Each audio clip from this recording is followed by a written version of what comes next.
అధిక బరువు అనేక సమస్యలకు కారణం. సాహితీ యోగా ఆన్లైన్ క్లాసులో జాయిన్ అవ్వండి.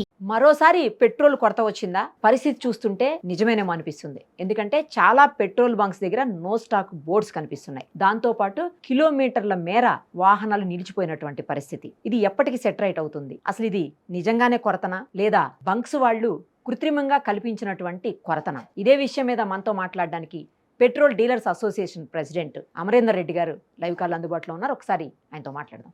నమస్తే అండి. నమస్తే అండి.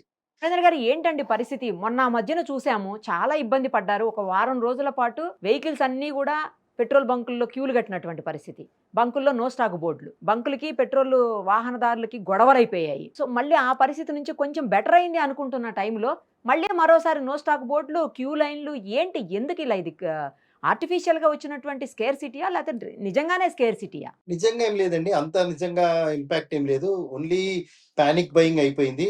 ఎందుకంటే కొంచెం ఆయిల్ కంపెనీలు కొంచెం సప్లైలో కొంచెం వెనక ముందు అయ్యింది. వాళ్ళు సప్లై చేయడంలో కొంచెము వెనక ముందు జరిగింది.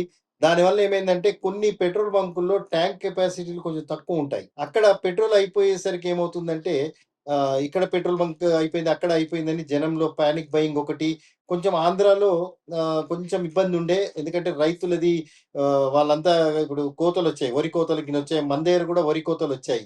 కూడా సో ఈ అనౌన్స్ భయం చేశారండి, వల్ల పెట్రోల్ అందరికీ బంకులు ఏంటంటే ఓపెన్ పెట్టకపోతే ఊరుకోమని చెప్పి ఆంధ్ర సీఎం కూడా చెప్పినటువంటి పరిస్థితి ఉంది. అవును. అవును. అంటే వీళ్ళకేంటంటే మాకు అంటే మేము అనుకోవటం, అసెస్ చేసుకోవటం ఏంటంటే వీళ్ళు ఏదైతే నష్ట నివారణ చర్య కింద కొద్దిగా ఎనక ముందు చేసినట్టుగా అనిపించింది మాకు.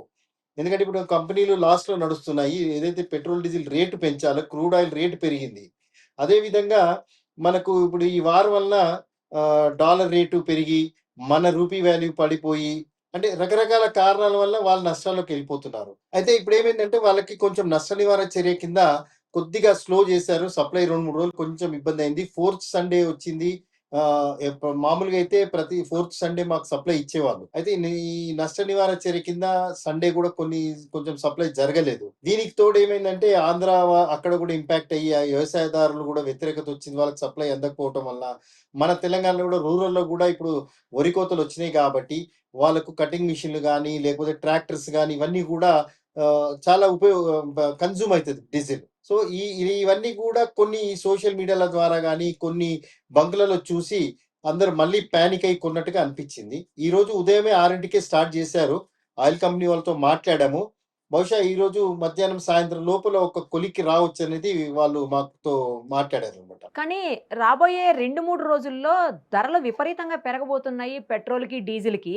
అందుకోసమే స్టాక్‌ని అట్టుపెట్టుకొని దాని మీద సంపాదించాలి అన్న ఉద్దేశంతోటి పెట్రోల్ బంక్స్ వాళ్ళు చేస్తున్నటువంటి పరిస్థితి ఇది అని చెప్పి చాలామంది అంటున్నారు. అంటే ఆళ్ళు కావాలని చేస్తున్నారు అని. మీరేమంటారు? అది అందులో ఏమన్నా తప్పండి. నిజంగా నిజంగా అలాంటిదేం పెరిగే అవకాశం ఉందా పెట్రోల్, డీజిల్ ఏమన్నా త్వరలో? ఇప్పుడు మామూలుగా అయితే పెరగొచ్చనేది అంచనా గాని, ఎవరికి ఇన్ఫర్మేషన్ మాకైతే ఏం లేదు అలాంటిది. అయితే ఏదైతే పెట్రోల్ బంక్ వాళ్ళు ఆపుతున్నారు, వాళ్ళు ఏదో రేటు పెరుగుతుందనేది తప్పండి. అలాంటిదేం జరగదు. ఎందుకంటే మాకున్న అండర్‌గ్రౌండ్ ట్యాంక్స్ కూడా ఆటోమేషన్ కనెక్ట్ అయి ఉంటాయి. మీరు భారతదేశం కాదు ఎక్కడైనా గానీ, మా కంపెనీ అఫీషియల్స్ ఇంట్లో ఉండి కూడా చూడొచ్చు. మా పెట్రోల్ బంక్‌లో ఏం జరుగుతుంది? స్టాక్ ఉండి అమ్మట్లేదా? మా యొక్క నాజిల్ అంటే ఒక డిస్పెన్సింగ్ యూనిట్ పని చేయకపోతే పొద్దుగాల పని చేయకపోతే మధ్యాహ్నం వరకు మాకు ఫోన్ కాల్ వస్తుంది కంపెనీ నుంచి. మీరెందుకు ఆ బంక్‌లో నుంచి పెట్రోల్ అమ్మట్లేదు ఆ డిస్పెన్సింగ్ యూనిట్ నుంచని.